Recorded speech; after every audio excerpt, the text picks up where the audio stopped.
Assalamualaikum warahmatullahi wabarakatuh. Selamat siang dan salam sejahtera untuk kita semua. Eh, Perkenalkan, nama saya Sumarmi, sarjana keperawatan, nurse, magister keperawatan. Di sini saya sebagai dosen di Sekolah Tinggi Ilmu Kesehatan Ahmad Dahlan Cirebon sejak tahun 2016 sebelum Stikes ini berubah bentuk. Yang dulunya merupakan Akademi Keperawatan Muhammadiyah Cirebon. Saya di Stikes Ahmad Dahlan Cirebon ini mengampu mata kuliah keperawatan jiwa. Di video kali ini saya akan menjelaskan tentang rencana pembelajaran semester mata kuliah keperawatan jiwa, serta proses pembelajaran di kelas. Mata kuliah ini memiliki beban studi 5 SKS, 2 SKS teori, 1 SKS praktikum, dan 2 SKS praktek klinik di lapangan, yang nantinya akan dilakukan di rumah sakit. Mata kuliah keperawatan jiwa ini ditempatkan pada semester 4. Untuk tim pengajarnya atau tim teachingnya, mata kuliah keperawatan jiwa ini diampu oleh 2 orang, yaitu yang pertama adalah saya sendiri, yang kedua adalah Ibu Hajah Ruswati, sarjana keperawatan, nurse, magister keperawatan. Mata kuliah keperawatan jiwa ini membahas tentang perspektif keperawatan jiwa, konsep kesehatan jiwa, masalah kesehatan jiwa dalam rentang sehat sampai dengan terjadinya gangguan jiwa. Konsep model keperawatan jiwa, terapi modalitas, terapi aktivitas kelompok, fisikofarmaka, asuhan keperawatan pada pasien dengan masalah psikososial dan gangguan jiwa dengan tetap memperhatikan aspek bio, psikososial, dan spiritual yang menjamin keselamatan pasien sesuai dengan standar asuhan keperawatan yang berlaku di negara kita. Rancangan pembelajaran ini dikembangkan dengan berbagai strategi sehingga memungkinkan mahasiswa itu untuk menyelesaikan capaian pembelajaran yang sudah ditetapkan. Untuk capaian pembelajaran mata kuliah keperawatan jiwa ini sendiri, yang pertama adalah mahasiswa mampu memahami konsep dasar keperawatan jiwa. Yang kedua, mahasiswa mampu mengenal model konseptual keperawatan jiwa. Yang ketiga, mahasiswa mampu menerapkan terapi modalitas dalam asuhan keperawatan jiwa. Yang keempat, mahasiswa mampu menguasai konsep asuhan keperawatan pada pasien dengan masalah gangguan jiwa seperti harga diri rendah, isolasi sosial, halusinasi, defisit perawatan diri, dan resiko perilaku kekerasan. Yang kelima, mahasiswa mampu menguasai konsep terapi aktivitas kelompok dalam asuhan keperawatan jiwa. Yang keenam, mahasiswa mampu memahami konsep fisikofarmaka dalam keperawatan jiwa. Yang ketujuh, mahasiswa mampu menguasai konsep asuhan keperawatan pada pasien dengan masalah psikososial, yaitu pada masalah ansietas dan gangguan harga diri, dan gangguan konsep diri. Yang kedelapan, mahasiswa mampu melakukan intervensi keperawatan atau mahasiswa mampu mengaplikasikan intervensi keperawatan pada pasien dengan masalah psikososial maupun pasien dengan gangguan jiwa. Mata kuliah keperawatan jiwa ini didukung dari berbagai referensi dan sumber, salah satunya adalah dari hasil-hasil penelitian keperawatan jiwa yang banyak dipublikasikan. Mata kuliah keperawatan jiwa ini merupakan mata kuliah wajib, ya.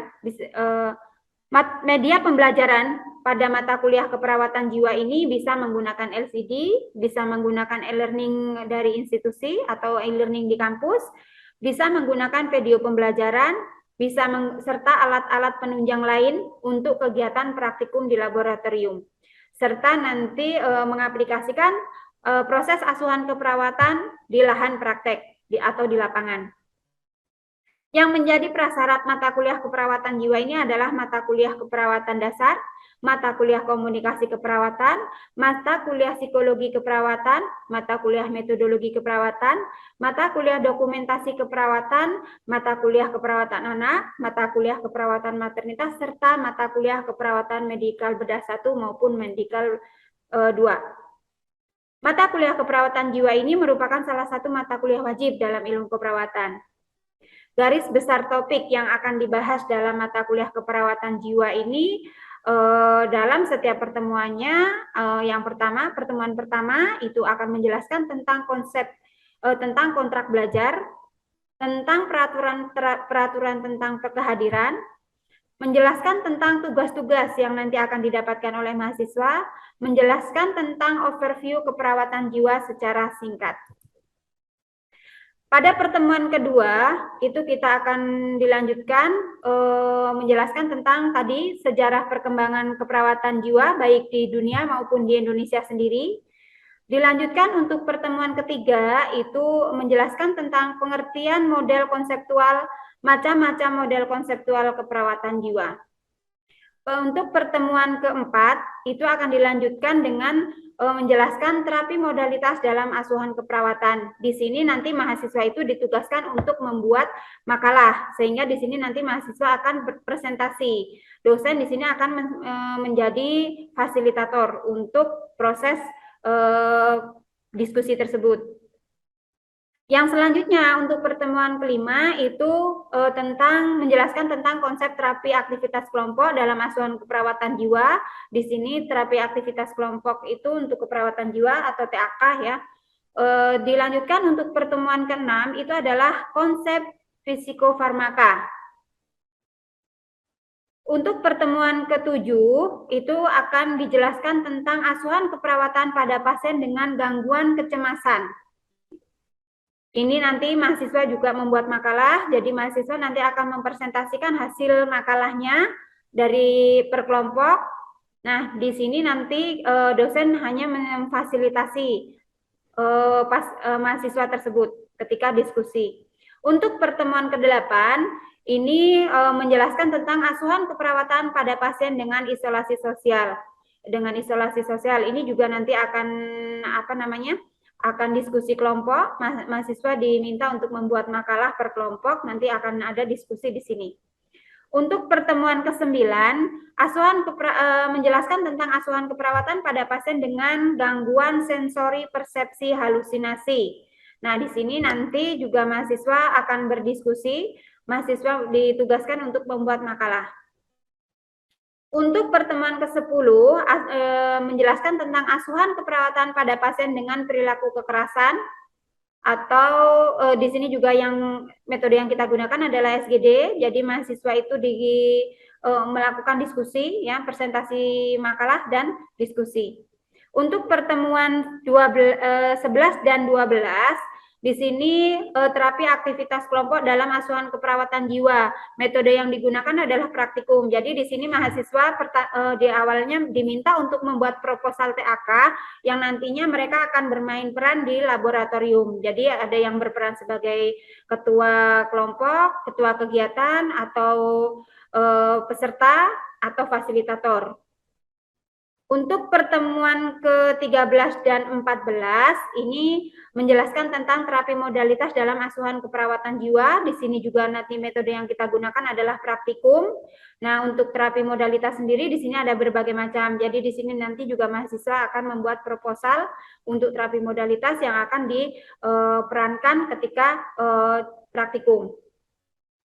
Untuk 16 dan 17 itu mahasiswa mampu menjelaskan tentang komunikasi pada pasien dengan kecemasan. Di sini praktikum. Jadi praktikum di sini mahasiswa itu diminta untuk bermain peran. Jadi ada yang menjadi pasien dan ada juga yang menjadi perawat. Nah, di sini yang kita gunakan adalah SP, strategi pelaksanaan pada pasien dengan gangguan kecemasan. Untuk pertemuan 17-18 itu menjelaskan atau mengimplementasikan komunikasi pada pasien dengan gangguan isolasi sosial. Di sini juga nanti metode yang kita gunakan praktikum. Pertemuan 19-20 itu implementasi komunikasi pada pasien dengan gangguan persepsi sensori halusinasi. Ini juga nanti metode yang kita gunakan praktikum. Yang ke pertemuan ke-21-22 itu juga akan mengimplementasikan komunikasi pada pasien dengan gangguan perilaku kekerasan. Ini juga metode yang kita gunakan praktikum. Untuk pertemuan ke-23 itu kita akan menjelaskan asuhan keperawatan pada pasien dengan harga diri rendah. Ya, di sini nanti mahasiswa presentasi. Untuk pertemuan 24 4.25 ini adalah implementasi komunikasi pada pasien dengan harga diri rendah. Di sini nanti metode yang kita gunakan adalah praktikum.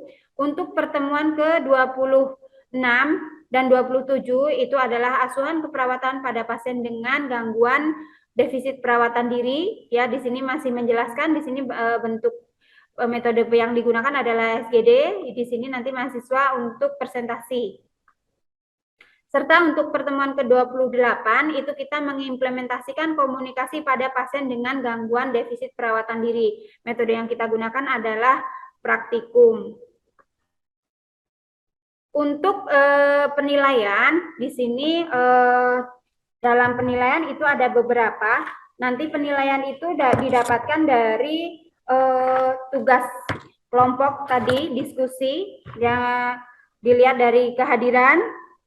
Itu juga selain itu dilihat dari diskusi itu 10%, dari tugas itu 10%, UAS 30% dan UTS 30%. Serta penilaian praktek klinik atau penilaian dari untuk praktikumnya sendiri kita nilai menggunakan metode OSCE. Jadi nanti mahasiswa itu ada OSCE-nya tersendiri di laboratorium itu untuk nilai prakteknya. Sedangkan untuk PBK-nya atau praktek belajar klinik lapangannya nanti kita nilai ada psikomotor, nanti yang kita nilai adalah dari prakteknya atau skill ketika berinteraksi dengan pasien dan dokumentasi keperawatannya. Untuk nilai sendiri, untuk rentang nilai yang kita gunakan itu ada nilai A, itu bobotnya 4 kalau A, dengan total penilaian itu 79 sampai dengan 100. Yang sedangkan yang B bobotnya 3 itu rentang nilainya 68 sampai dengan 78. Kalau nilainya C bobotnya itu 2, rentang nilainya 58 sampai dengan 67. Untuk yang D itu bobotnya 1 dengan rentang nilai 41 sampai dengan 57, dan yang terakhir adalah nilai E bobotnya 0 dengan rentang nilai kurang dari 30 sampai dengan 40. Baik, untuk penjelasan RPS pada hari ini cukup. Nanti akan dilanjutkan oleh video pembelajaran dengan mahasiswa ketika di proses belajar mengajar. Baik, assalamualaikum warahmatullahi wabarakatuh. Waalaikumsalam warahmatullahi wabarakatuh. Ya, selamat siang anak-anak. Siang, Bu. Ya, baiklah, untuk hari ini kita akan melanjutkan perkuliahan kita kemarin untuk materi selanjutnya, yaitu hari ini kita akan membahas tentang asuhan keperawatan pada pasien dengan gangguan persepsi sensori halusinasi. Sebelum perkuliahan ini kita mulai, alangkah baiknya kita awali dengan membaca doa. Marilah perkuliahan hari ini kita awali dengan bersama-sama kita membaca basmalah. Bismillahirrahmanirrahim. Semoga nanti ilmu yang kita dapatkan itu bermanfaat untuk kita dan bermanfaat untuk orang lain. Baik, sebelumnya ada yang tahu tentang persepsi? Apa tadi persepsi? Ada yang tahu? Baik. Sebelum Ibu menjelaskan tentang materinya, akan Ibu jelaskan dulu tujuan dari pembelajaran kita hari ini, ya. Setelah belajar materi ini, diharapkan mahasiswa itu mampu yang pertama melakukan pengkajian ya pada pasien dengan halusinasi. Yang kedua itu mampu menentukan masalah keperawatan ya pada pasien dengan halusinasi. Yang ketiga membuat perencanaan keperawatan pada pasien dengan halusinasi sesuai dengan masalah yang kita temukan. Yang keempat itu melakukan implementasi keperawatan pada pasien dengan halusinasi sesuai dengan perencanaan yang sudah kita buat. Yang selanjutnya yang kelima adalah melakukan evaluasi tindakan keperawatan pada pasien dengan halusinasi. Tadi implementasi yang sudah kita lakukan ke pasien, kita lakukan evaluasi. Mana yang efektif dan mana yang tidak. Ada yang perlu diganti atau dilanjutkan, seperti itu. Yang keenam adalah setelah kita melakukan rangkaian asuhan keperawatan mulai dari pengkajian sampai kita melakukan evaluasi, yang keenam adalah mendokumentasikan hasil asuhan keperawatan kita kepada pasien dengan halusinasi. Ini tujuan yang nanti akan kita capai untuk pembelajaran hari ini.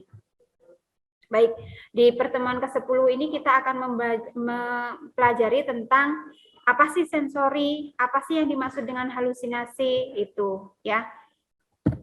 Selanjutnya ini tadi persepsi, ya. Persepsi itu merupakan tindakan yang dilakukan dengan cara menyusun, ya. Jadi setelah kita tadi seperti Ibu kasih gambar, ya. Kita susun dulu informasinya, ya. Kemudian kita mengenali. Setelah kita mengenali, lalu kita tafsirkan, ya, informasi yang bersifat sensoris, ya. Nah, melalui panca indera, ya. Nah, tadi kalau Ibu kasih kalian gambar, perlihatkan gambar, itu sensori yang bekerja terutama adalah bagian mata atau penglihatan. Untuk panca indera, masih ingat ada berapa panca indera kita? 5, Bu. Ada 5, apa saja? Penglihatan, pendengaran, pengucapan, penciuman, sama perabaan, Bu. Oke, benar sekali. Kalau perabaan itu apa? Indera apa yang merasakan perabaan? Kulit, Bu. Kulit, ya. Ya, benar sekali. Selanjutnya, pengertian tentang halusinasi. Halusinasi berasal dari bahasa Latin, ya, yang hallucination, ya, yang memiliki arti secara mental itu menggambarkan atau menjadi linglung, mengembara atau menjadi linglung. Jadi kayak orang, kalau kita bangun tidur biasanya kalau Ibu kalau tidur sore gitu kan, setelah asar itu ketika bangun kayak orang bingung. Jadi linglung, ya, menjadi linglung, dia lupa gitu. Halusinasi merupakan salah satu gejala gangguan jiwa, ya, di mana pasien itu merasakan sensasi, tetapi sensasi itu padahal tidak ada stimulusnya, atau lebih dikenal dengan sensasi palsu, ya, bisa berupa suara, bisa berupa penglihatan atau bayangan, bisa berupa pengecapan, ya, bisa berupa perabaan dan penghidu. Jadi para pasien di sini merasakan stimulus yang sebenarnya tidak ada.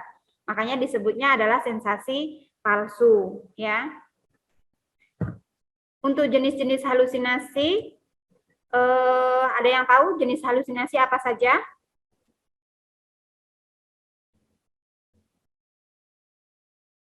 Ada yang tahu untuk jenis-jenis halusinasi? Ayo, masih ingat nggak?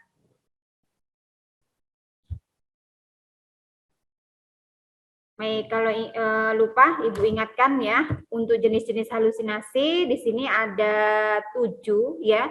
Ada halusinasi pendengaran, itu persentasenya paling besar, karena kasusnya memang paling banyak adalah halusinasi pendengaran, ya. Selanjutnya, yang nomor 2 itu adalah halusinasi penglihatan. Itu di sini sebesar 20%, ya, kasus halusinasi penglihatan. Untuk halusinasi penghidu, pengecapan, perabaan, kinestetik, dan kinestetik ini sebesar 10%, karena memang jarang sekali kita temukan, terutama untuk poin nomor 6 dan nomor 7. Ini sangat sulit sekali kita temukan untuk kasus yang halusinasi kinestetik dan kinestetik. Apa sih Bu yang dimaksud dengan halusinasi kinestetik? Ada yang tahu kinestetik itu apa?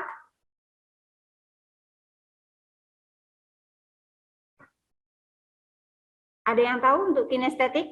Jadi kinestetik ini pasien itu merasakan seolah-olah bergerak, padahal pasien itu posisi diam atau sama sekali nggak gerak gitu kan. Jadi dia merasakan seolah-olah dia itu bergerak kemana-mana gitu. Itu adalah kinestetik. Kalau halusinasi kinestetiknya itu merasakan fungsi tubuh seperti aliran darah di vena dan di arteri. Ini perbedaan dari kinestetik dan kinestetik. Nah, untuk kasus 2 ini itu sangat jarang sekali kita temukan, ya. Selanjutnya data subjektif dan data objektif yang bisa kita dapatkan gitu kan, yang bisa kita temukan pada pasien-pasien dengan halusinasi. Ya, di sini tanda dan gejala ya. Untuk data subjektif itu biasanya pasien mengatakan mendengar suara-suara, mendengarkan suara-suara atau kegaduhan. Jadi cuma ribut aja nggak jelas ya. Yang kedua, mendengarkan suara yang mengajak bercakap-cakap. Jadi di sini jelas, jadi seolah-olah ada interaksi di sini si pasiennya itu. Yang ketiga, itu mendengarkan suara yang menyuruh melakukan sesuatu yang berbahaya. Contohnya melakukan untuk bunuh diri, menyuruh melakukan pembunuhan, dan lain sebagainya, memecahkan barang, ngamuk, dan lain sebagainya. Ya. Yang keempat adalah melihat bayangan, sinar, hantu, atau monster. Ini untuk yang sering terjadi pada pasien dengan halusinasi penglihatan. Kalau penciuman, biasanya dia akan mencium bau-bauan. Contohnya seperti bau amis, bau feses, bau darah, bau yang tidak menyenangkan. Ya. Kalau yang nomor 6 itu merasakan seperti darah urin. Jadi dia di perabaannya itu seolah-olah nempel di kulitnya. Ya, seperti itu. Yang ketujuh, merasa takut atau senang dengan halusinasinya. Itu ya. Itu adalah data subjektif yang bisa kita dapatkan dari pengkajian nanti ketika kita melakukan pengkajian pada pasien dengan halusinasi. Untuk data objektif atau data yang bisa kita dapatkan dari hasil observasi atau pemeriksaan, itu yang pertama adalah kita sering melihat pasien itu berbicara atau tertawa sendiri. Ya, itu biasanya dari hasil observasi karena tingkah laku yang kita lihat ya. Yang kedua, pasien biasanya marah-marah tanpa sebab. Yang ketiga, mengarahkan telinga ke arah tertentu. Jadi dia lebih memfokuskan bagaimana cara mendengar. Yang baik itu bagaimana kok kayaknya dengar sesuatu gitu. Nah, dia biasanya akan memfokuskan telinga ke arah tertentu. Yang keempat, menutup telinga. Ya, bisa jadi karena dia tidak mau mendengar suara-suara itu, jadi dia telinganya ditutup ya, biar suara itu tidak terdengar seperti itu. Yang kelima, menunjuk-nunjuk ke suatu arah tertentu, biasanya karena melihat sesuatu, ya. Yang enam, ketakutan pada sesuatu yang tidak jelas. Yang ketujuh, menutup hidung karena tadi pembauan ya, bau-bauan yang dia rasakan. Yang kedelapan adalah sering meludah. Ini biasanya terjadi pada pasien dengan halusinasi pengecapan. Jadi seolah-olah di mulutnya itu terdapat sesuatu sehingga pasien itu sering terjadi sering melakukan meludah gitu kan. Itu bisa kita observasi. Untuk rentang respon di sini ada respon adaptif dan respon maladaptif. Kalau respon adaptif itu pikiran pasien masih logis ya, masih bisa diterima oleh rasional. Persepsinya masih kuat. Jadi dia masih bisa menerima atau menyusun apa yang dia terima ya. Setelah itu kemudian dia masih bisa mengenali. Lalu dia masih bisa untuk menafsirkan. Itu masih persepsinya masih akurat, masih sesuai dengan orang lain lihat gitu kan. Emosi konsisten dan pengalaman perilaku sesuai ya. Jadi emosi itu dia tetap konsisten, enggak berubah-ubah ya. Perilaku sesuai, jadi masih terlihat normal ya. Padahal dia sudah ada tanda, cuman dia masih terlihat sesuai dengan perilaku orang lain di sekitarnya gitu. Berhubungan sosial dia masih bisa ya. Kita langsung aja untuk yang ini di tengah-tengah, dia sudah mulai mengalami ilusi ya, jadi sudah mulai mengalami gangguan. Kalau respon maladaptif di sini gangguan pikir atau delusi ya, sehingga dia akan menjadi halusinasi, sulit untuk berespon terhadap emosi, jadi dia kadang responnya nggak jelas gitu kan. Perilaku disorganisasi dan mengalami isolasi sosial, jadi dia lebih suka menyendiri, menjauhi orang lain dan lain sebagainya. Itu adalah rentang respon pada pasien dengan halusinasi. Nah, selanjutnya ini ada fase-fase halusinasi ya. Untuk fase-fase halusinasi di sini fasenya itu ada 4 ya. Ada comforting, ada condemning, ada controlling, dan ada conquering. Ada yang tahu apa sih yang dimaksud dengan fase comforting? Ada yang tahu apa yang dimaksud dengan fase comforting?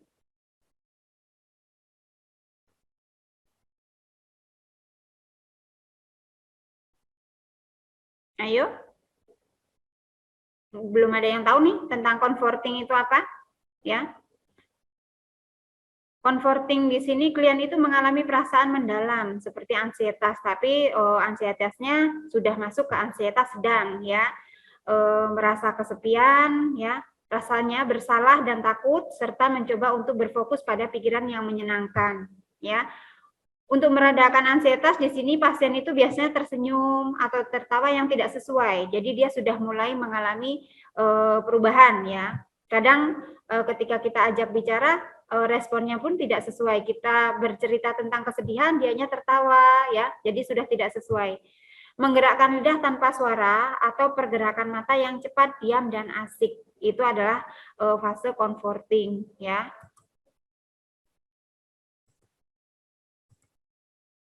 Nah, kalau condemning apa, Bu? Oke, di fase condemning di sini pasien itu sudah mengalami ansietas berat ya. Di sini halusinasi itu menjadi sangat menjijikkan menurut pasien itu ya. Nah, pada ansietas berat pengalaman sensori menjijikkan dan menakutkan sekali ya. Jadi di sini klien atau pasien itu mulai lepas kendali dan mungkin mencoba untuk mengambil jarak dirinya dengan sumber yang dipersepsikan ya. Di sini terjadi peningkatan tanda-tanda sistem saraf otonom ya akibat dari ansietasnya tadi. Seperti peningkatan tanda-tanda vital. Jadi di sini detak jantungnya bisa meningkat, respirasinya meningkat, ya tekanan darahnya meningkat, serta pasien itu asik dengan pengalaman sensori dan kehilangan kemampuan untuk membedakan halusinasi dengan realita. Jadi di sini pasien itu sudah tidak bisa lagi membedakan mana yang halusinasi, mana yang realita ya, disertai dengan tadi peningkatan tanda-tanda sistem saraf otonomnya yang bisa kita observasi yaitu tanda-tanda vital pasien ya. Yang ketiga, itu ada fase ketiga adalah fase controlling. Jadi di sini adalah fase di mana halusinasinya itu menguasai pasien, ya. Di fase controlling ini ansietas yang dialami pasien juga ansietas berat ya. Jadi di sini klien menghentikan perlawanan. Jadi dia mengikuti apa yang diperintahkan oleh suara atau bayangan yang dia lihat gitu kan. Dia menyerah, tidak ada perlawanan sama sekali. Kalau yang di fase 1, fase 2 itu dia masih ada perlawanan ya. Di sini dia sudah mengikuti apa yang disuruh. Makanya kadang ada terjadi akan melakukan bunuh diri sampai dia memecahkan barang gitu kan, atau dia melakukan pembunuhan. Itu adalah fase controlling. Jadi fase controlling ini pasien sudah dipengaruhi oleh halusinasinya tanpa penolakan ya, seperti itu. Yang keempat itu adalah fase conquering ya. Di fase conquering ini pasien ada panik ya. Terjadi pada panik. Jadi pengalaman sensori menjadi mengancam jika pasien itu mengikuti perintah halusinasinya tadi. Jadi ya seperti tadi, kalau dia itu panik nih, kalau dia disuruh untuk melakukan, kamu silahkan bunuh diri gitu. Nah di sini klien itu mengikuti perintah halusinasinya. Jadi di sini kan sensori ini mengancam untuk jiwa pasien itu. Atau kamu silahkan pukul orang A gitu kan. Nah dia juga akan mengikuti. Nah di sini dia akan mengancam orang lain. Ya kalau bukan diri sendiri dia akan mengalami pengancaman terhadap orang lain. Ya di sini terjadi perilaku kekerasan, agitasi, menarik diri, tidak mampu berespon terhadap perintah yang kompleks. Ya. Dan tidak mampu berespon lebih dari satu orang. Jadi berespon terhadap sesuatu yang kompleks itu bagaimana? Ketika kita menyuruh pasien untuk melakukan A, B, C, D, dia hanya bisa melakukan dari keempat yang kita perintahkan tadi, hanya salah satu yang dia lakukan, seperti itu. Atau dia tidak mampu berespon lebih dari satu orang, jadi dia hanya bisa mengikuti satu orang saja. Tidak bisa, contohnya ada orang ngajak ngobrol si pasien gitu kan, dia hanya bisa fokus ke satu orang itu. Jadi dia nggak bisa lebih dari satu, seperti itu. Nah, kondisi yang seperti ini sangat membahayakan ya, baik buat untuk pasien maupun untuk orang lain, seperti itu. Kalau sudah masuk ke fase conquering ini, seperti itu. Jadi di sini masuknya adalah psikotik berat ya, seperti itu. Sampai di sini ada yang mau ditanyakan sebelum kita lanjutkan?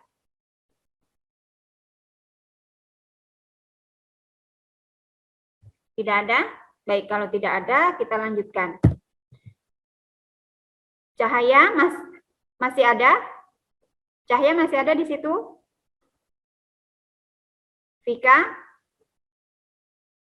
Vika masih, Bu. Masih. Bisa di-on kan, Mbak, kameranya? Mas Gilang masih ada? Masih, Bu. Masih. Oke, dari yang tadi Ibu jelaskan, ada yang mau ditanyakan?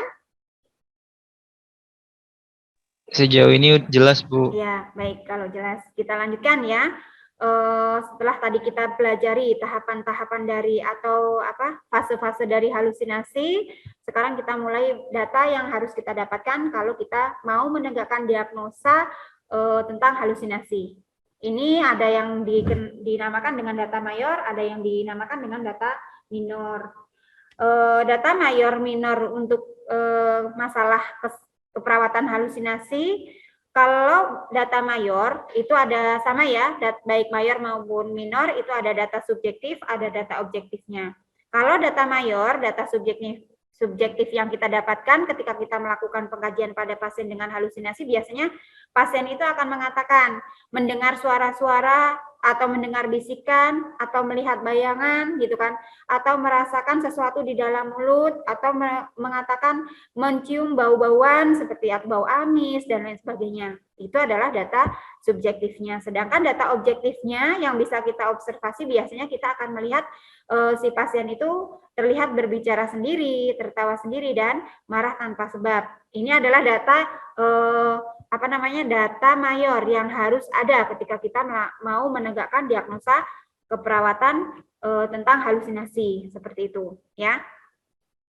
Ini kalau data mayor. Sedangkan data minornya juga ada subjektif dan objektifnya. Kalau data subjektifnya yang bisa kita dapatkan ketika kita melakukan pengkajian, biasanya pasien itu akan menyatakan kesal. Saya kesal, Bu, karena saya sering diganggu. Siapa yang mengganggu? Itu suara-suara seperti itu, atau bayangan, atau saya sering melihat kuntilanak seperti itu. Nah, ini adalah data subjektif ya, apa yang dikatakan pasien. Selain dia sering menyatakan kesal, sebelum saya tutup, ada yang mau ditanyakan lagi? Atau ada yang mau diklarifikasi?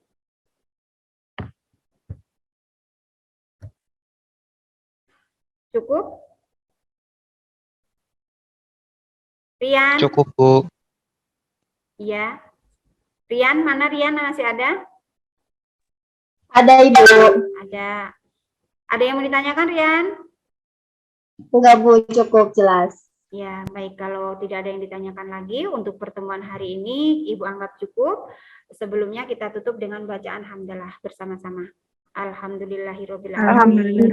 Alhamdulillahirobbilalamin. Ya, sampai ketemu nanti di pertemuan praktikum di laboratorium dengan SP. Jadi sudah siap maju ya. Untuk SP-nya nanti bisa dikonsulkan terlebih dahulu.